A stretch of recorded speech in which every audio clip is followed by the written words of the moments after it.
Hola, muy buenas, ¿qué tal? Yo soy Álvaro Guti y te doy la bienvenida al podcast de El Garabato, este espacio donde comparto entrevistas a diferentes personalidades de la actualidad política, periodística y social. Hoy te traigo una entrevista que para mí es muy especial, porque fue una persona que desde el minuto uno tuvo un compromiso muy firme con este blog y que además mantiene hasta hoy, cosa que yo valoro enormemente y que además quiero agradecérselo desde aquí, si me está escuchando, que estoy seguro de que sí. Él, su nombre es Rafael Sánchez Sánchez. Él es periodista, pero además periodista con mayúsculas. Él fue doctor en periodismo en la Universidad Complutense de Madrid. También ha trabajado durante 25 años como documentalista en los servicios informativos de Telemadrid. Ha sido profesor de documentación en televisión en el Instituto Madrileño de Estudios Documentales y también ha sido autor y coautor de diferentes obras, entre ellos El control audiovisual de las campañas electorales y también Los pequeños consumidores. Pero el tema central de esta entrevista, y por la que yo además le solicité esta conversación, pues fue su libro, El mitin en España de la Plaza de Toros a la señal institucional, de la editorial UOC. Pues bueno, este ensayo, porque es un ensayo, realmente es un repaso a la historia del mitin político durante toda la trayectoria política de España desde la Segunda República hasta el año 2017, que es todo lo que abarca. Me pareció tan interesante que no pude evitar proponerle esta entrevista, porque yo descubrí muchas cosas leyendo este libro y luego en la conversación aún más, ¿no? Pero es que trata los entresijos, lo que sucede detrás de las cámaras que no vemos y que además tiene una intencionalidad. Siempre hay una intencionalidad detrás de todo lo que se hace en un mitin político. Habla de la relevancia que tuvo en un principio, de sus orígenes, de cómo ha ido evolucionando, de cómo se ha ido transformando, adaptando a la época, a los cambios técnicos, tecnológicos. Bueno, es un repaso que además yo creo que es muy profundo, con una documentación, como no podía ser de otra manera, exhaustiva, repasando diferentes episodios, anécdotas, incluso confesiones de algunas personas que estuvieron allí, ¿no? Ya digo, es algo realmente interesante. Voy a dividir esta conversación y esta entrevista en 2 episodios, porque merece la pena, porque repasamos todo el libro. Y en este episodio en concreto, que es el primero, voy a empezar, o vamos a tratar, desde la Segunda República hasta el inicio de la señal institucional. Si no sabes todavía lo que es la señal institucional, no te preocupes porque lo vas a descubrir. Así que te dejo con Rafael Sánchez Sánchez, con su libro El mitin político en España, de la Plaza de Toros a la señal institucional. Y nada, disfruta, porque yo lo disfruté y creo que tú también.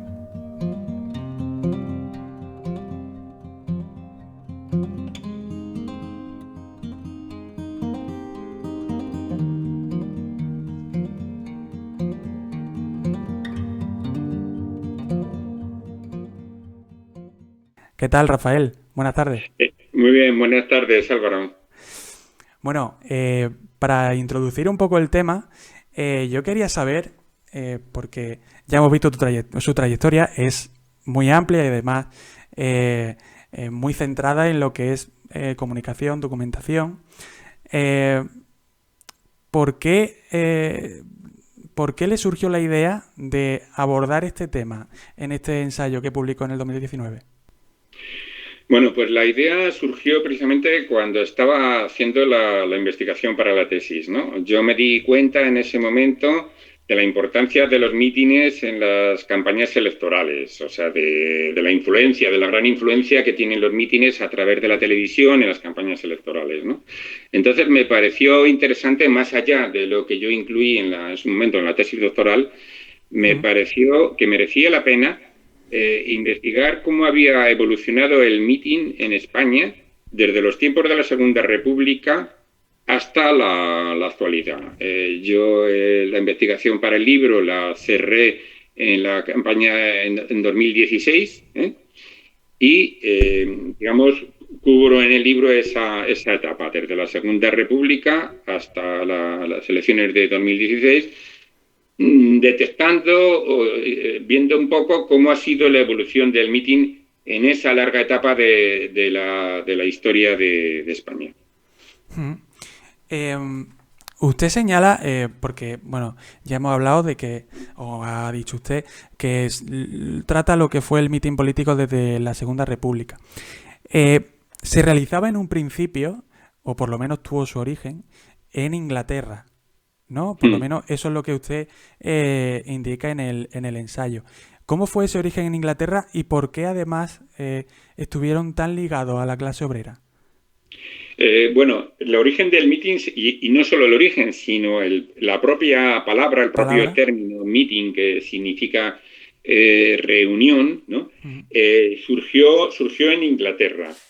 Entonces, apareció a finales, o sea, en el siglo XIX, en la escena política para reclamar el derecho de sufragio y la libertad para expresar el pensamiento político públicamente. O sea, el origen del meeting, por tanto, lo tenemos que situar en Inglaterra y, bueno, en un principio eran actos que se solían celebrar al aire libre, ¿no?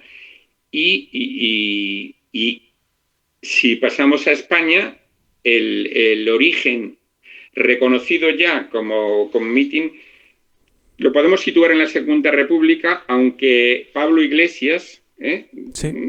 Pablo Iglesias, el que fue fundador del PSOE.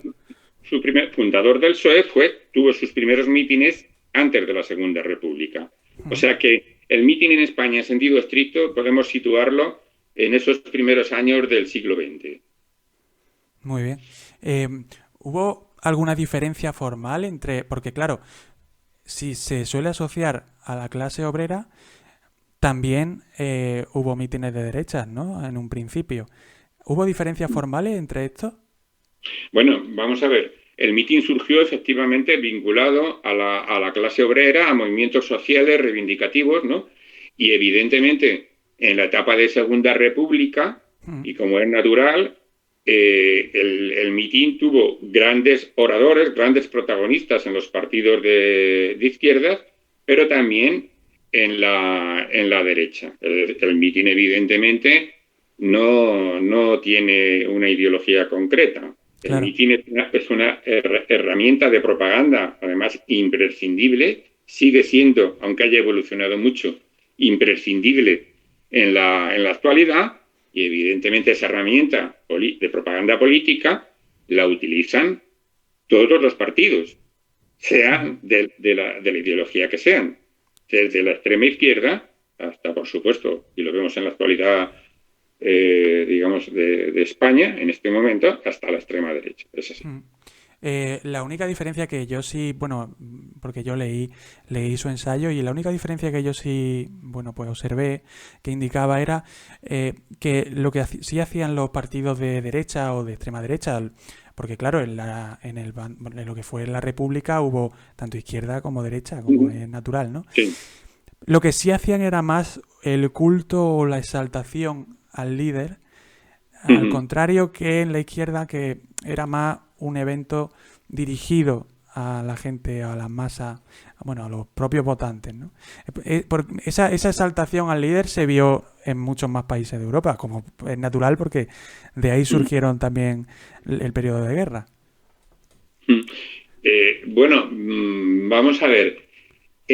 Lo que sí ocurrió, y yo lo destaco en el libro, en la Segunda República, es que en esa etapa hubo grandes oradores, y hubo mucha gente, que acudía a los mítines, no solo atraídos, evidentemente, acudía gente atraída por la ideología política, simpatizantes del líder, del orador que intervenía, pero también había mucha gente que iba simplemente atraída por el propio orador, porque hablaba muy bien y aquello se convertía en un evento, en algo que atraía a las masas.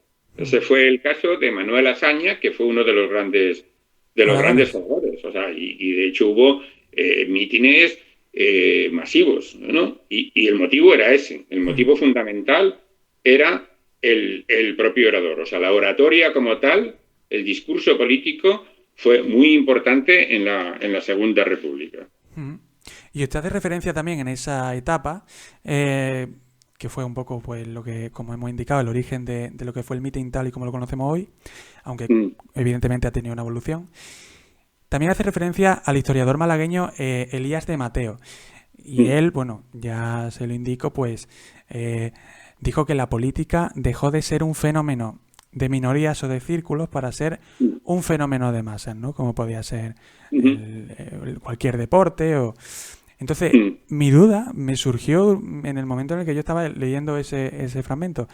¿El meeting ha afectado de alguna manera a lo que es el contenido intelectual de la política o usted cree que se ha beneficiado de esa apertura? ¿Qué cree que ha pasado? O a lo mejor ambas cosas, ¿no? Eh, a ver, el meeting, insisto, es fundamentalmente un acto de propaganda política que lo que pretende Mm, es influir en el electorado. En los orígenes, la influencia era meramente ideológica, social, mm, porque los mítines en sus orígenes no se producían en campañas electorales.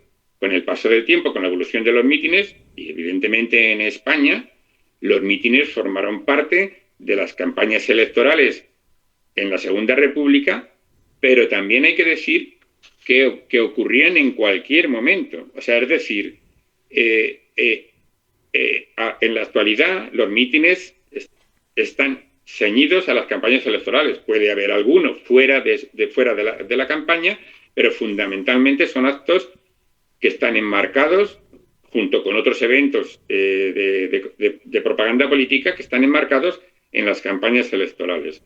Entonces, digamos, esa es la esencia y el objetivo fundamental de los mítines. mm. Digamos que en la etapa contemporánea, herramienta de propaganda política en las campañas electorales. Y en sus orígenes eran, digamos, eventos que pretendían influir en, digamos, en la sociedad de ese momento, De tanto ese momento. en el caso de Inglaterra, en momentos en los que se estaban produciendo grandes cambios sociales, que ahí sí es verdad lo que me decía usted, o sea, el tema del origen obrero, o sea, de la vinculación al movimiento obrero, Mm. efectivamente era así, pero luego una vez que el meeting fue evolucionando y se convirtió en una importante herramienta de propaganda política, iba dirigido, como es natural, al electorado en general, al Mm. público en general, no solo al sector de la clase trabajadora. Vale. Eh, el orador, evidentemente más conocido y que además usted ha mencionado hace unos minutos, es Manuel Azaña, el más conocido Mm, actualmente de aquella época, o por lo menos el mm, que yo creo que se nos viene a la mente, ¿no? Manuel mm, Azaña, pero también hubo muchos otros que además usted menciona en el libro y además hace un mm, repaso mm, por mítines de cada uno de ellos, pues como mm, por ejemplo Pablo Iglesias, Calvo Sotelo, Primo de Rivera, eh, Alcalá Zamora. Eh, mm, Todos ellos, además de distintos signos, pero bueno, eran grandes oradores. Eh, mm, ¿Quién cree usted que introdujo, no sé si puede resaltar alguno, pero mm, ¿quién cree usted que introdujo más innovaciones al propio acto del meeting mm. como Pues propaganda? sí, sí, pues a ver, vamos a ver, de la etapa de Segunda República, Mm, yo siempre me gusta referirme a dos mítines concretos, ¿no? Uno es sí.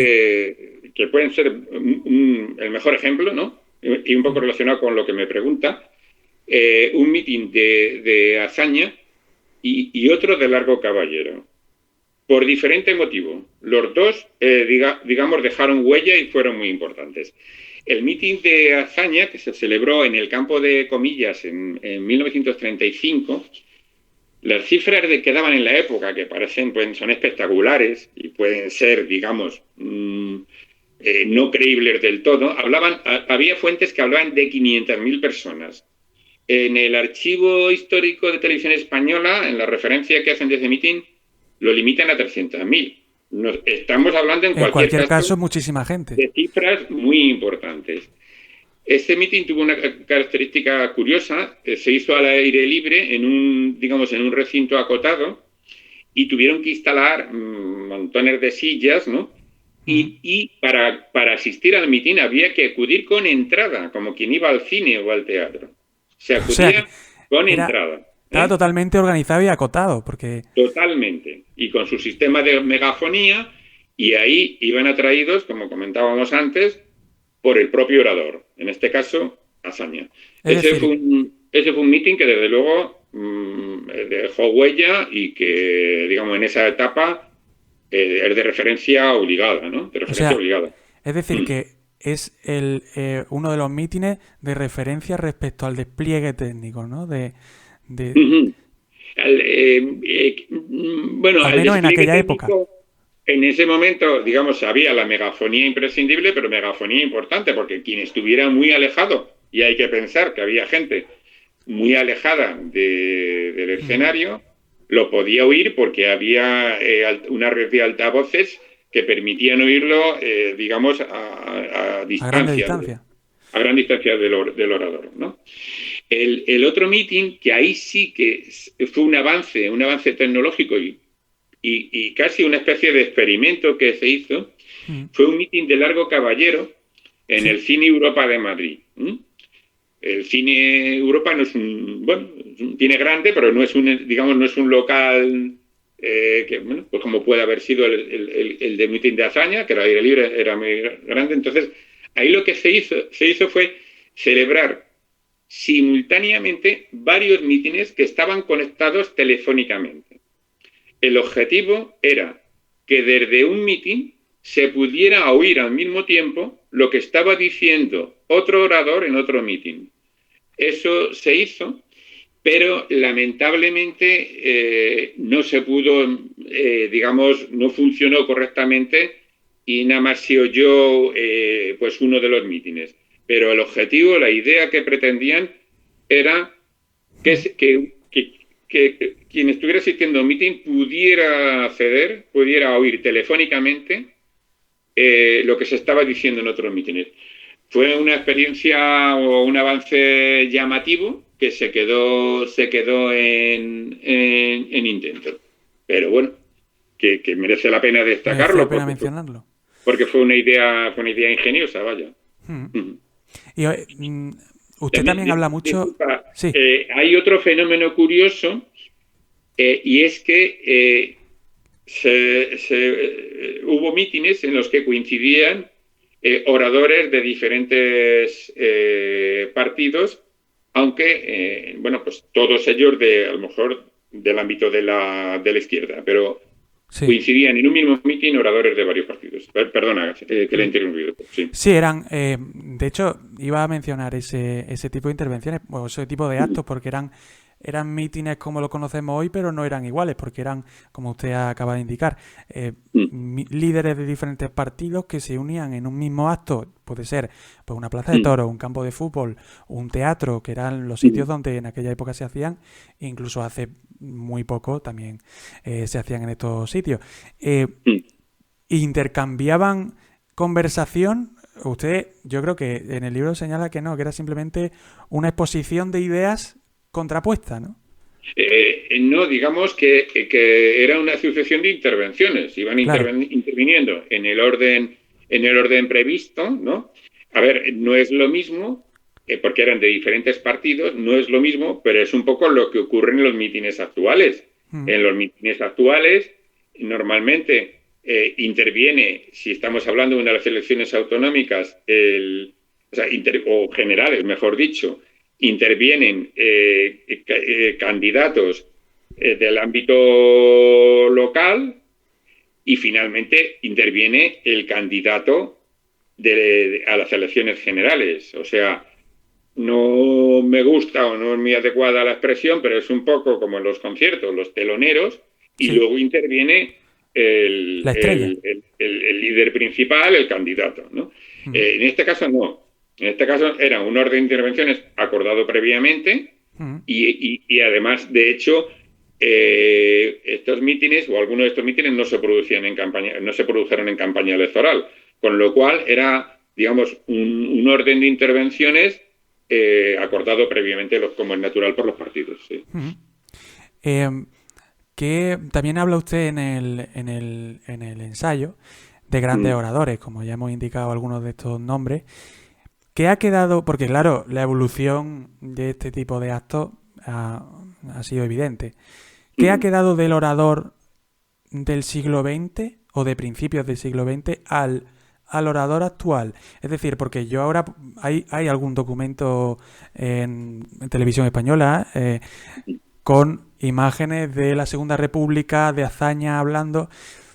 No tienen por qué ser grabados porque evidentemente no queda mucho de eso, pero sí he escuchado algunos y el orador de esa época era distinto o era, por lo menos, evidentemente como la época era otra, las cosas cambian. Pero ¿qué ha quedado de ese tipo de orador? ¿Siguen siendo iguales o peores? A ver, me parece una pregunta muy, muy interesante. A ver, el orador de esa etapa de la Segunda República, al margen de su perfil ideológico, en sus discursos había en muchas ocasiones contenidos filosóficos, auténticamente filosóficos. Es decir, lógicamente se estaba refiriendo a acontecimientos políticos o a objetivos políticos o a programas electorales, a lo que fuera, pero había un discurso filosófico. Eran además intervenciones largas y en una intervención larga, digamos, es inevitable que en el discurso haya ese tipo de contenidos.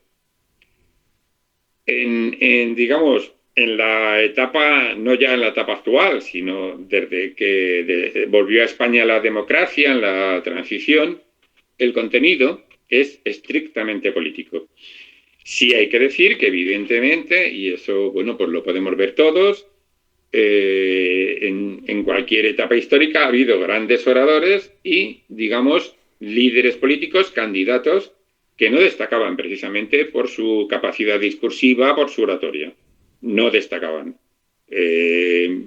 Y eso es así. Evidentemente, digamos, ese fenómeno que se daba en la Segunda República, que hablábamos antes, de gente que asistía a los mítines atraídos por la oratoria del líder o del candidato, ahora no ocurre. No ocurre. O sea, no sé, podemos recordar, se me viene a la cabeza un ejemplo, Alfonso Guerra, y bueno, si se me permite la expresión coloquial, era, digamos, considerado un pico de oro. Sí. Tenía un discurso provocador, una ironía, ¿no? Y podía tener su atractivo en ese sentido. Pero evidentemente no se puede hablar de que la gente fuera a mítines en los que iba a intervenir Alfonso Guerra solamente o atraídos por su oratoria, por su discurso. Bueno, de hecho es que ahora mismo, porque claro, uno no puede evitar cuando conoce este tema y además, como yo, pues bueno, he investigado y he escuchado pues a esos oradores de esa época, no puedo evitar pensar que ahora todo está mucho más acartonado, en el sentido de que los argumentarios de todos los partidos políticos cuando van a su discurso, bueno, ahora tenemos las elecciones de la Comunidad de Madrid, claro, uno ve que todos dicen exactamente lo mismo, en el mismo orden, y no se salen de guión. Y en cambio en esa época es lo que usted dice, ¿no? Que había mucho más pozo detrás de los discursos porque eran discursos que ellos escribían, ellos mismos querían decir. Y con Alfonso Guerra pasa un poco lo mismo. Él hacía monólogos prácticamente y era una pasada. Y a mí eso, por eso se lo he preguntado, porque me parece una cosa muy, muy interesante y un contraste que, bueno, tristemente se ha perdido calidad, en mi opinión. Voy a ir un poco a un personaje de aquella época que también fue relevante, o por lo menos fue más conocida en la época de la transición, que fue Dolores Ibarrubí, la pasionaria. En concreto, usted la menciona en el libro en alguna ocasión, porque evidentemente pues, tuvo mucha relevancia, desde luego, en su impacto social, ¿no? ella fue una gran oradora en el Partido Comunista de aquella época, Sí. tras el golpe militar de los nacionales. Ujú. ¿Qué influencia tuvo ella durante los años de la Guerra Civil? Porque se dio a conocer en aquellos años. Vamos a ver. Dolores Ibarri, conocida efectivamente como la Pasionaria, fue una dirigente y gran líder del Partido Comunista en ese momento, ¿no? Uh-huh. Tenía un origen obrero, fue un personaje emblemático y destacó porque sus discursos estaban llenos de pasión y lograba, digamos, enardecer a las masas, o sea, jugó, digamos, un papel histórico como clave en ese momento. Y luego especialmente en la guerra civil. Hay una frase o una expresión que ha pasado a la historia que es el no pasarán, referido en ese momento a la ciudad de Madrid, y no pasarán las tropas del ejército de Franco que se había levantado contra la República. Ahora Dolores además Ibarri, se está ¿eh? utilizando, se está utilizando en las elecciones de Madrid o en las campañas como Sí. un lema, además. Eh, Claro, la verdad es que a mí, en mi opinión, es triste, ¿eh? Y preocupante que expresiones como esas que estuvieron ligadas a una etapa muy dura, a una etapa terrible de nuestra historia, vuelvan a agitarse. aparecer ahora y vuelvan, digamos, a ser un argumento, se recurra a ellas en el momento político actual. Mm. Es triste porque lo ideal es que no se repitieran. Lamentablemente seguimos hablando del fantasma de las dos Españas, no debería ser así, no debería ser así, pero es verdad que sí, Sigue un que poco vivo, sí. en algún momento se recurre al no pasarán y ojalá ese fenómeno no vaya más. Ojalá o incluso desaparezca. De la historia hay que aprender, pero hay que evitar que se repita, sobre todo acontecimientos y etapas que han creado muchas muertes y mucho enfrentamiento en España, ¿no? Sí, porque actualmente además por parte de cualquiera, Uh -huh. no hay que referirse a nadie en concreto, porque cualquiera está últimamente agitando, como usted dice, esas cosas que resucitan ese fantasma de las dos Españas, que además lo están reviviendo entre uno y otro y, en fin, ellos verán. Vamos a pasar a la parte que usted hace referencia también, porque en el franquismo, ya después de la Guerra Civil, también hubo algunos actos que eran de propaganda del régimen, evidentemente, porque la falta de libertad hizo que no hubiese partidos políticos ni disidencias. Cualquier disidencia además era perseguida y quitada del medio, prácticamente, como todo el mundo sabe. ¿Cómo eran estos actos de masa de apoyo al régimen y cómo estaban organizados? Sí. Bueno, pues vamos a ver. Yo no he querido dejar fuera en este recorrido por la evolución del meeting, no he querido dejar fuera ninguna etapa, digamos, histórica en esa franja, desde la Segunda República digamos, hasta la actualidad. Entonces, yo valoré que durante el franquismo los únicos actos que se podrían equiparar a los mítines, lamentablemente, porque como bien decía, no había libertad de expresión, no había partidos políticos, más allá del Movimiento Nacional, que era el partido que sustentaba el régimen franquista.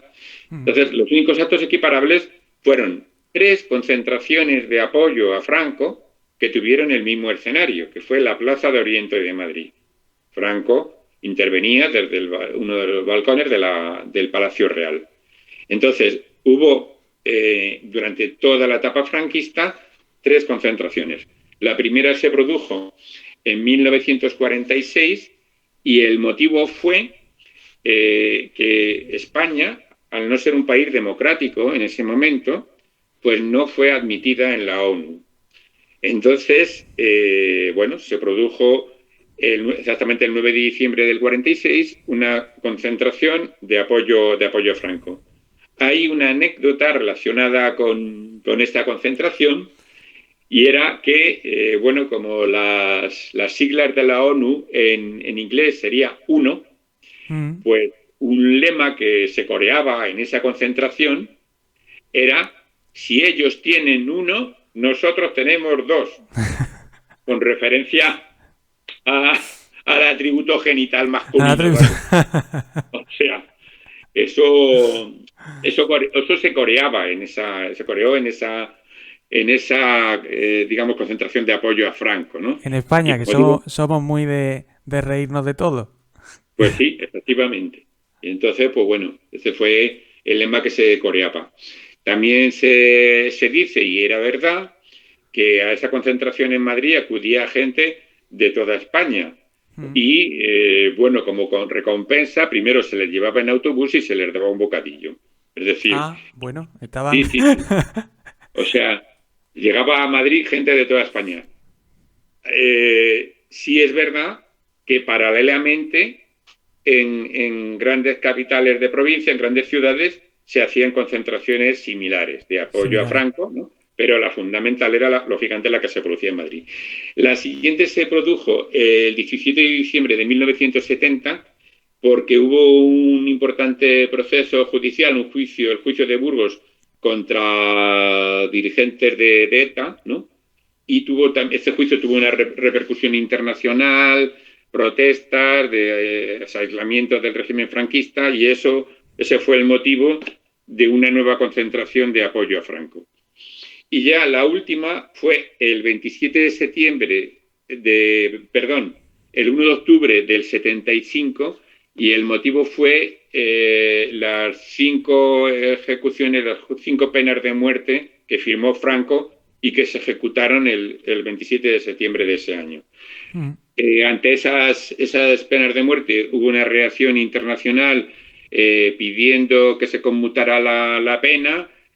Incluso el Papa Pablo VI, pidió clemencia a Franco, pero finalmente se ejecutaron esas penas de muerte. Eran 3 miembros del FRAP y 2 de ETA, 5 terroristas que fueron ejecutados en ese momento. Entonces, además coincidió ya casi fue pues poco más de un mes antes de la muerte de Franco. Fue el último acto de masas de Franco, e incluso fue apreciable ya el deteriorado estado de salud que en ese momento tenía Franco. Pero bueno, además, supongo que el impacto de eso sería tan grande porque ya en esa época, como se suele decir, la vista blanda, en el sentido de que ya esas ejecuciones estaban eran muy pocas, ¿no? Las ejecuciones por parte del régimen se fueron reduciendo, ¿no? Bueno, vamos a ver, es que después de la guerra civil sí hubo ejecuciones, Claro. Una de las más famosas en su época, bueno, fue la de Julián Grimau, pero hubo muchas de gente anónima. Fue en los años siguientes al final de la guerra civil. Evidentemente, durante el régimen de Franco, pues hubo la represión política normal de toda esa etapa, y sobre todo a medida que surgió el movimiento estudiantil, movimiento obrero. Entonces, pero no se produjo hasta ese, digamos, ya final del régimen estas penas de muerte. Ya fue una evolución que, como decías, marcaba ya el final del régimen franquista, y además, de hecho, incluso internamente ya había sectores que estaban pidiendo o presionando para que, digamos, España evolucionara hacia la democracia. Hubo también un acto, bueno, como usted ha dicho, ¿no? De la ONU, la negación de la entrada de España en la ONU. Hubo además injerencia, es un poco ya tema de historia, ¿no? Pero bueno, me interesa. Hubo también la llamada injerencias extranjeras, ¿no? En el tema de pues el cambio necesario de España a una democracia, Mm. que por lo que yo sé o he leído, Estados Unidos tuvo un papel en ese aspecto, ¿no? Estados Unidos tenía interés en que España se convirtiese en una democracia. Mm. Bueno, vamos a ver. Hay algo, hay algo que se cuenta, o sea, que digamos, llamaba la atención de una forma evidente Mm, cuando ocurrió el atentado de Carrero Blanco. ¿Mm? sí. El atentado de Carrero Blanco ocurrió en el 73. Yo sobre este tema quiero decir, voy a dar la opinión a ese nivel de lo que Mm, se decía, de lo que se oía, de lo que se comentaba, de lo que se sospechaba. Evidentemente no hay evidencias y este tema es muy delicado, es un tema histórico muy delicado y hay que cogerlo con mucha precaución. claro. Pero ocurre lo siguiente. El sitio donde ocurrió el atentado de Carrero estaba a muy pocos metros de la Embajada de Estados Unidos. Y se sabe que en una de las plantas de esa Embajada de Estados Unidos estaban las oficinas de la CIA. Resulta, insisto en que hay que cogerlo con reservas y estoy haciendo referencias Sí, a lo que se oía, se comentaba, se sospechaba. O sea, pero tiene, que tiene su... no estoy afirmando nada. Estoy No, diciendo, pero... recogiendo rumores o mm, lo que se oía en ese momento. Entonces resulta difícil de creer, y es muy duro, o sea, resulta difícil de creer que a tan poca distancia, por muy bien que la organización terrorista ETA preparara ese atentado, no se supiera que iba a ocurrir. Entonces, la muerte de Carrero mm, fue un poco el principio ya de una tendencia o de un movimiento ya interno dentro del propio régimen hacia la democracia. Lo que evidentemente ocurrió en ese momento es que no llegó esa evolución, no llegó la democracia a España hasta después de la muerte de Franco.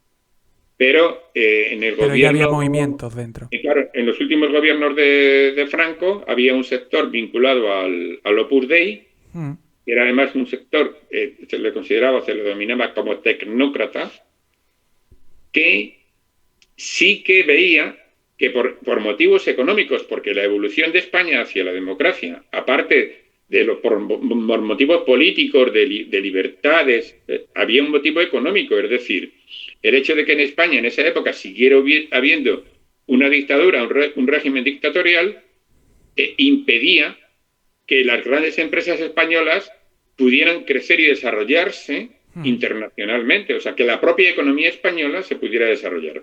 Con lo cual había intereses económicos para que España evolucionara hacia una democracia. Pero mm, eso no ocurrió hasta después de la muerte de Franco. mm. Eh, Luego, posteriormente, pasado unos años, ya después de la muerte de Franco, pasamos a otra etapa que sería la de la transición democrática. Uh -huh. Y volvemos al tema de los mítines, de lo que usted trata en su ensayo, que al final es lo importante. Sí. Regresaron los partidos políticos, el mítin como acto de campaña también volvió. Hubo líderes como Alfonso Guerra, Felipe González, que empezaron a asomar y a tomar una imagen pública, aunque ya, bueno, pues ya se movían durante en la última etapa del franquismo, por lo que yo sé, ya había movimientos de organizaciones políticas que querían un cambio. ¿Cómo determinante fue en esa etapa el papel de una radiotelevisión española que tenía el acceso abierto con total libertad a los actos de campaña? Porque posteriormente vamos a hablar de la señal institucional, que es otra etapa, pero ahora mismo en esta época Sí. tenían libertad. Bueno, vale, bien. Podemos partir, aunque sea algo obvio, del papel de Televisión Española, que era la televisión única, en el franquismo y así fue hasta que aparecieron las televisiones privadas. En la etapa franquista no hay que decir nada, resulta algo obvio, ¿no? El papel Claro. de televisión española.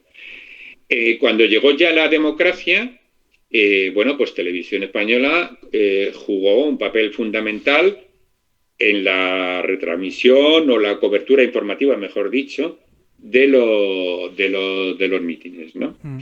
Entonces, bueno, el mítin empezó ya en esa etapa a tener su mayor repercusión gracias precisamente A la televisión.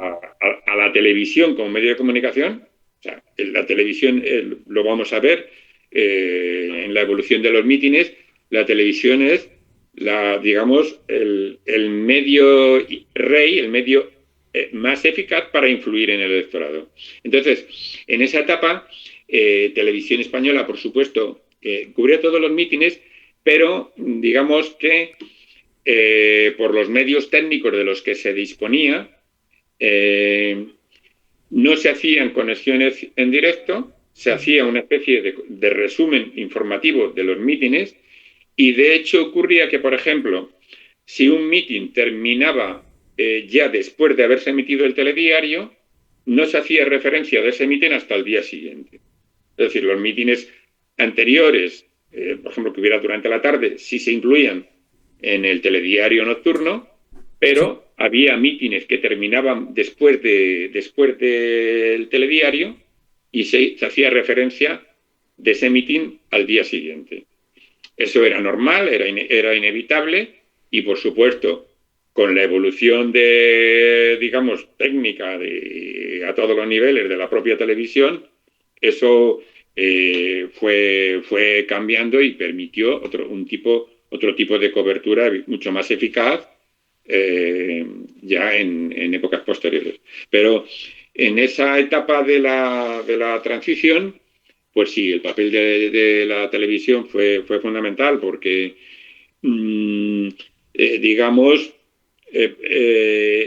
primero, porque la audiencia ya era importante, Mm. aunque el parque de televisores, digamos, todavía en ese momento era bajo, especialmente durante el franquismo, y la evolución poco a poco fue a más. O sea, a medida que iba aumentando, también por al mejorar la situación económica y social en general en España, iba aumentando el parque la cantidad de familias que podían disponer de un televisor, evidentemente esa influencia fue aumentando, ¿no? Mm. Pero, por supuesto, ya en esa etapa de transición fue clave y hubo en ese momento grandes mítines y personajes, bueno, emblemáticos, o sea, de esa Emblemático.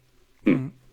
Eh, en ese movimiento de mítines políticos de nueva democracia y tal, ¿quién diría? Porque, claro, hubo los líderes que todos conocemos, ¿no? Santiago Carrillo por parte del Partido Comunista, que fue legalizado en abril del 77, creo, ¿no? Sí, exactamente. Eh, Luego está Adolfo Suárez, que fue, pues bueno, el que se supone que fue el Sí, personaje principal de aquella hazaña política. Luego Felipe González, Alfonso Guerra, Fraga, por parte de Alianza sí, Popular. sí, sí. ¿Quién sacó mayor provecho a su imagen pública en aquella época? Porque claro, al que todos recorrimos a Adolfo Suárez, ¿no? Que fue el que al final pues dominó ese movimiento político, pero Felipe González también tuvo su primer gran empujón a nivel mediático. Fraga también tuvo Sí. sus grandes anécdotas. Entonces, ¿quién fue el que usted cree que... Bueno, vamos a ver. Ahí hay que distinguir dos cosas. A ver, el gran protagonista de la transición fue Adolfo Suárez. Sin duda. O sea, Adolfo Suárez fue el artífice de la democracia, el que además consiguió en su momento que había una expresión, que el régimen franquista se hiciera el harakiri, o los diputados, mejor dicho, los diputados Sí, de las Cortes en ese momento de Franco lo que fue aceptaran la reforma, la ley de reforma política y que se llegara exactamente, a la democracia. O sea, el gran exactamente. protagonista de la transición fue Suárez. Mm, Los líderes de ese momento, como bien ha dicho, eran Fraga por Alianza Popular y Felipe González en el PSOE mm. y Santiago Carrillo en el Partido Comunista. Cada uno jugó su papel. Carrillo, por ejemplo, eh, como lo importante es que para el Partido Comunista, que fue legalizado en ese momento, es que en España hubiera democracia, pues, por ejemplo, el Partido Comunista renunció a la bandera republicana y aceptó que tuviera la bandera de España en sus mítines. O sea, eso es algo importante de ese De hecho, momento, ¿no? lo incluye en su ensayo, en el sentido en que Carrillo hubo un meeting precisamente en el que defendió la bandera, la enseña nacional que habían todos elegido para la nueva democracia, en un meeting en el que él tenía seguidores que no le hacía mucha gracia eso. Y sin embargo Exactamente, él, sí. Hubo resistencias, pero él argumentó que después de tantos años luchando porque en España hubiera democracia, no se iba a poner en peligro, se iba a renunciar a ella o la propia legalización del partido simplemente por una bandera. Bueno, y lo aceptó. O sea, ese es, digamos, mm, un aspecto político, una circunstancia política en ese momento del Partido Comunista que fue importante. Bien, el otro gran protagonista fue Fraga por la Alianza Popular y además protagonista de una anécdota en uno de esos mítines que ha que pasado a la hubo, historia. que hubo problemas, ¿no? Sí, o sea, fue la famosa anécdota de la por ellos, en fin, en un mitin en Lugo en mayo del 77, Mm, bueno, pues había un grupo de alborotadores que habían ido para reventar el mitin y entonces la versión que contaron en su día los periódicos de la época es que Fraga se quitó la americana, se arremangó y salió del escenario y fue hacia la zona del público donde estaba, ¿no? Y se dice que solamente él con ese gesto consiguió que reducir el reducir a disturbio. este grupo de provocadores, de alborotadores y que salieran corriendo de allí. Yo en la investigación que hice para el libro Mm, encontré un documento, o sea, algo que se publicó, porque digamos los periódicos de la época dieron esa versión. Pero claro, en una publicación que se llama El Viejo Topo, que fue mm. ya posterior y vinculado un poco, vaya, a la izquierda, hay alguien, yo así lo recojo en el libro, hay alguien que no da su nombre, que no aparece como tal, no dice su nombre, pero que sí dice que asistió al mitin de Fraga y que ¿Quién? los hechos No se sabe. no fueron así. Lo que ocurrió realmente es que Fraga no iba solo, Fraga iba acompañado Mm, de militantes de Fuerza Nueva, de guerrilleros de Cristo Rey, de organizaciones de extrema derecha, y sí. que fue realmente el apoyo, la ayuda de ese, digamos, no es correcto el símil, no es correcto el símil, pero es un poco, digamos, blanquearlo casi, hablar de un servicio de orden, pero era, Mm, digamos, gente que acompañaba a Fraga, que intervinieron en ese incidente y que lograron reducir a esos el, alborotadores que pretendían reventar el mitin. Pero lo que sí es verdad es que esa anécdota ha pasado a la historia con la frase de a por ellos y Fraga quitándose la americana y yendo hacia ese grupo y alborotador. yendo hacia ese grupo. O sea, Bueno, podríamos estar hablando de una leyenda, ¿no? sí, sí, es una anécdota más de las muchas que hay, digamos, que pueden ocurrir en los mítines. Lo que pasa es que esa fue importante Mm, por el perfil ya del propio Fraga, por el perfil político de Fraga y, bueno, por el momento en el que ocurrió la anécdota. También me gustaría, bueno, destacar un momento que en sí. esa etapa de principios de la democracia, el mitin, más allá de la repercusión que tuviera en los medios de comunicación, era, digamos, una especie de explosión de libertad, de momento en el que la gente acudía al mitin porque habían estado prohibidos durante todo el régimen de Franco. Entonces, aquello en ese momento era, no sé, como alguien que le falta el aire y que de repente puede respirar. Entonces, Claro. la gente iba a los mítines atraído, digamos, sí, por sintonía política con quien intervenía, pero también para disfrutar de poder asistir a un acto político que se hacía en libertad, sin que interviniera la policía. Un acto que hasta que llegó la democracia era impensable, no existía. Únicamente hubo esas concentraciones de apoyo a Franco de las que hemos hablado antes. Claro, Entonces, que lo que...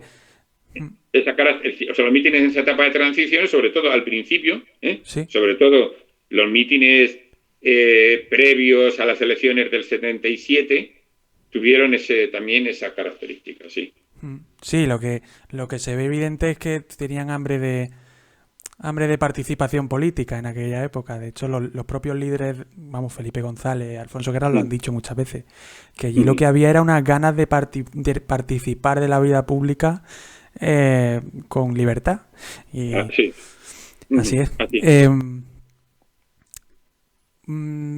Regresó en esa época de su exilio, porque ella estuvo en Francia, ¿no? La Pasionaria.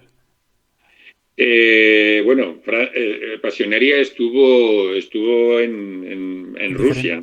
En Rusia, sí. Claro. Bueno, tampoco es difícil saber exactamente, pero sí, estuvo en Rusia. Sí, en Rusia, sí. Claro, es que hubo muchos exiliados en muchos sitios, entonces a veces me confundo.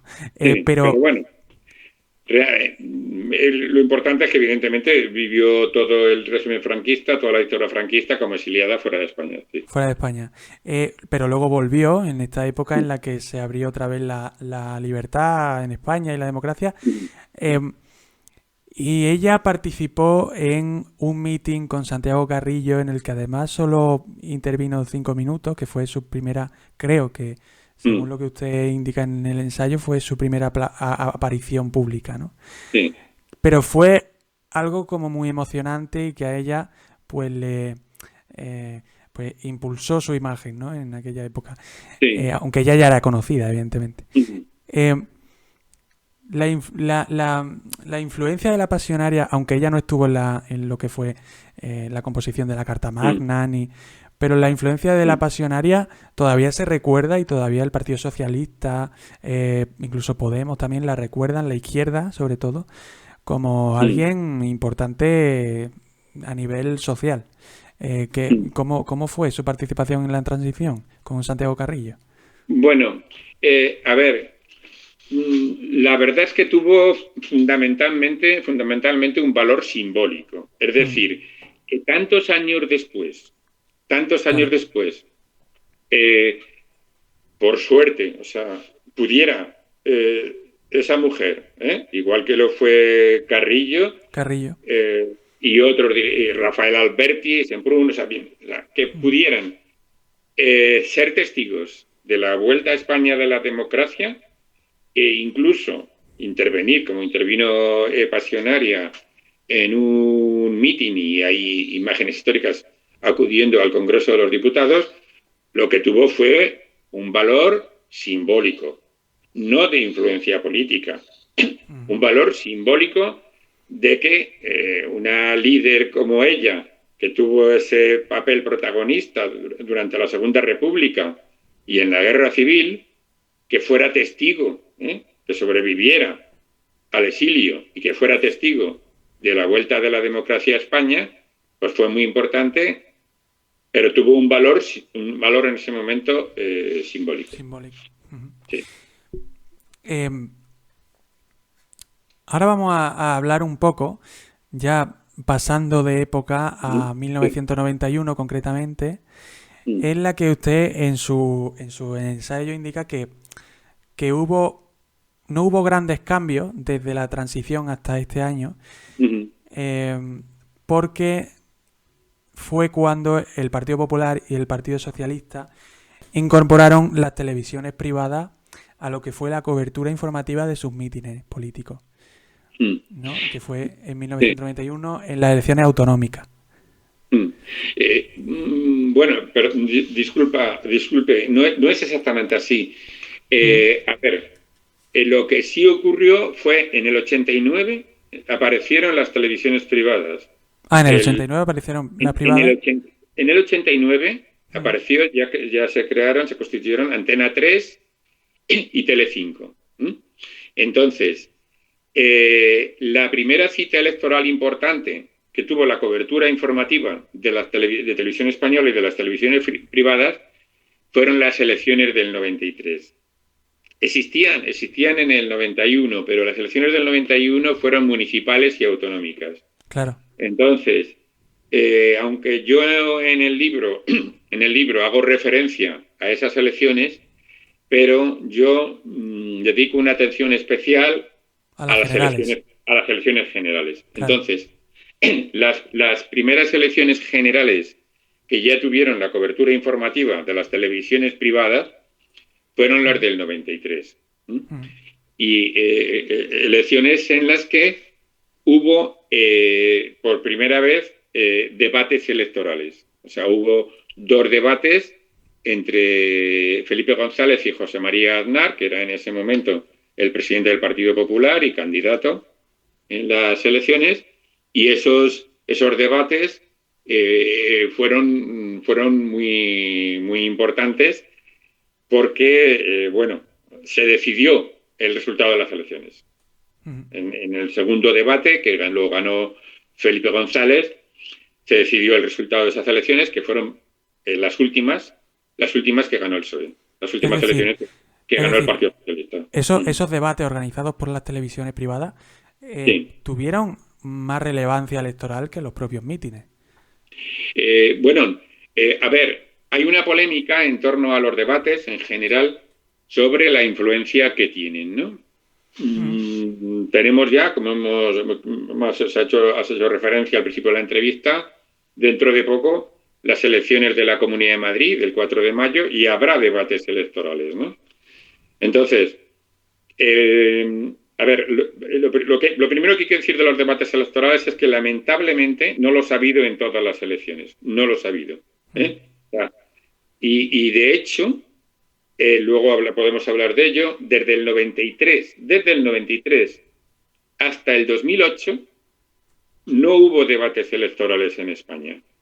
No los hubo porque para que los hubiera tenía que haber acuerdo entre los candidatos de los principales partidos, ¿no? Y esto formaba parte de su propia estrategia, el que los hubiera o no. Según la situación, según la circunstancia política, si consideraba que les iba a beneficiar que hubiera debates, lo aceptaban o no. Fundamentalmente solía tener la decisión en ese sentido quien dirigía, quien estaba gobernando, pero era un acuerdo entre los dos grandes partidos, el que hubiera o no debates. Entonces, los debates de las elecciones del 93 efectivamente decidieron el resultado de las elecciones porque, como digo, en ese momento José María Aznar ya era un líder, un candidato que, digamos, estaba creciendo políticamente y que, digamos, competía con Felipe González con posibilidades de ganar las elecciones, ¿no? Entonces, hubo un primer debate en Antena 3 y otro segundo debate en Telecinco, que fue el que ganó Felipe González. Yo lo recojo, digamos, el tema de estos debates un poco hago referencia en el libro, sobre todo porque además hubo una cosa curiosa. Hubo un periodista muy conocido en esa época, Carlos Estevez, que no sé si influido o pensando que como los debates electorales habían decidido las elecciones, ya los mítines iban a desaparecer o estaban un poco condenados a desaparecer. Entonces, la realidad de la evolución durante todos esos años e incluso en la actualidad es que Carlos Estevez, ese periodista, se equivocó en redondo, porque los mítines han seguido existiendo y han seguido influyendo. Pero volviendo a esos dos debates, efectivamente los decidieron. Hay algo, o sea, en todos los debates siempre hay alguien que, sobre todo en los cara a cara, en los debates, digamos, con varios candidatos, el tema es más complicado, es menos claro, pero en los cara a cara siempre es más, o sea, se sabe quién lo ha ganado, ¿no? Entonces, Felipe González ganó el primer debate, lo perdió porque, llevaba de Canarias de un acto político, vino en avión, hubo turbulencias, no había dormido, no preparó bien el debate y lo ganó Aznar. El siguiente debate, que fue en Telecinco, Felipe González se lo preparó en condiciones y lo ganó.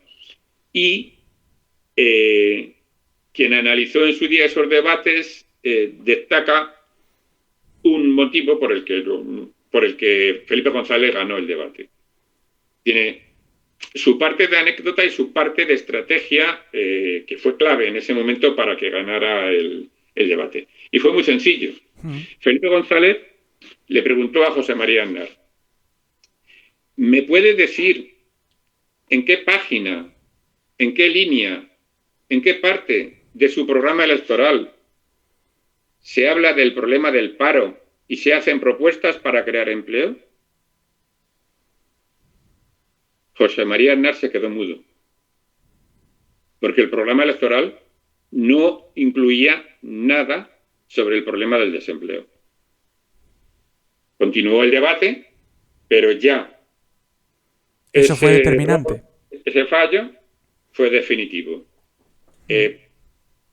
Para completar el panorama, al terminar el debate, ocurría ya en esos debates, al salir, siempre los dos candidatos que han intervenido en el debate contestan a preguntas de los periodistas que están esperando fuera.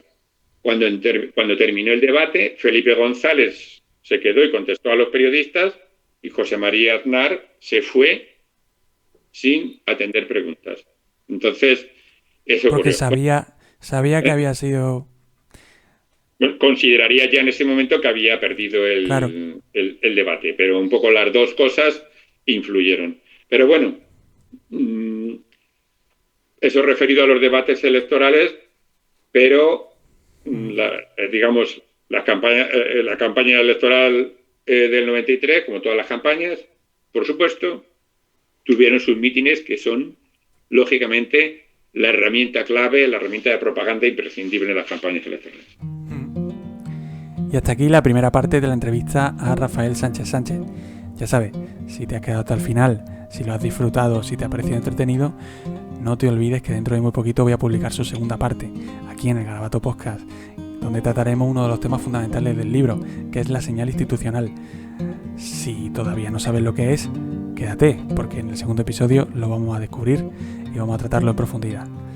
Ha sido un placer para mí ofrecerte esta entrevista. Yo soy Álvaro Guti y esto es el Garabato Podcast.